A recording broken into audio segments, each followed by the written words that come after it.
jail than those who don't. It's called intergenerational crime, and statistics are often disputed or simply not kept at all. For example, Georgia prisons don't monitor the numbers, so it's really anybody's guess just how deep the cycle of crime goes here. There are few bonds forged harder and stronger than those forged in the innocence of childhood. The impression a parent makes during this stage will last a lifetime, sometimes a lifetime behind bars. Like father, like son. Police say Larry Thomas and his son Jesse kept their crimes in the family. The duo was arrested in Georgia after a police chase where investigators say Larry Thomas slammed into the car of an elderly couple, killing them. He was charged with vehicular homicide, but both were charged with drug crimes. Like father, like son. It's almost, to paraphrase the whole previous series of the expression, it's all in the family. Well, I would say most of it is in the family, and particularly when you're dealing with intergenerational aspects of criminality.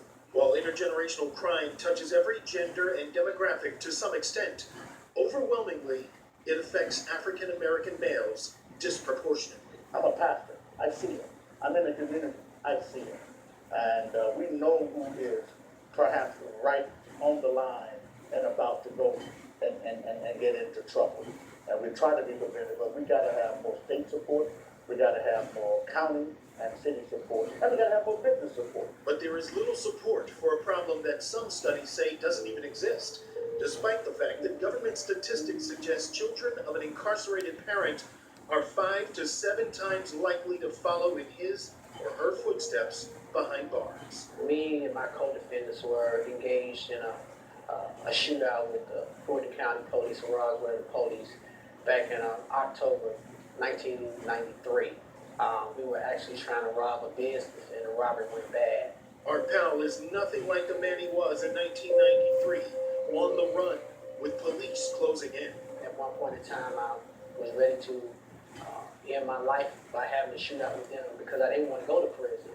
And I had to reconsider that because I didn't want to leave my son like without fatherless. And I didn't want that to be my legacy, that, you know, his father died, you know, being involved in crime.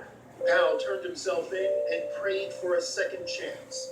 He made sure that his son visited him behind bars often so he could see the future up close for those who get caught up in the cycle of crime.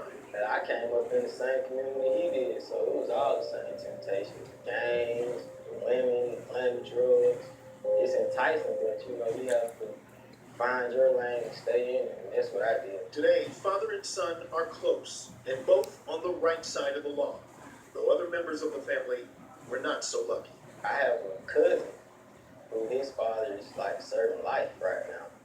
And he's down the road too, serving some time, and I don't know when he's coming home, so. There are some programs designed to keep at-risk youth out of jail. DeKalb County has several, including a special anti-recidivism court that will expunge a participant's criminal record if they can finish a tough year-long course. Less than half make it through. Well, I think it has to be a go-between, because if your aim and your goal is crime prevention, and crime reduction, and recidivism reduction, they all really come hand in hand. Then you have to look at one's family background. Now, there's so many factors in play, like poverty, substance abuse, mental illness, lack of education, that it's hard to correlate the influence of incarceration on young people. Robert James, the DA, says one thing that Georgia has done through Governor Nathan Deal's leadership is develop alternative courts to try and help divert at least some of the young people away from the prison level. In other news,